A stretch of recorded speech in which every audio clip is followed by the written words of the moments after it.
Hi everyone. JavaScript is a programming language that is used to add interactivity to websites.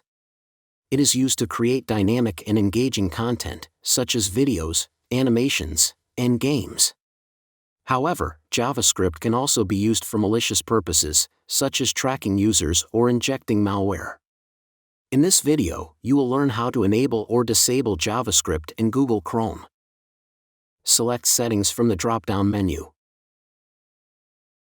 Click Privacy and Security section, click on Settings. Click on JavaScript. Toggle the switch to the on or off position.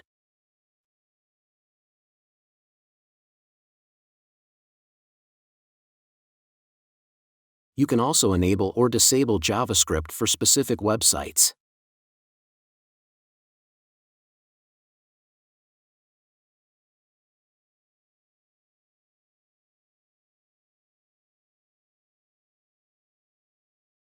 I hope you found this video helpful.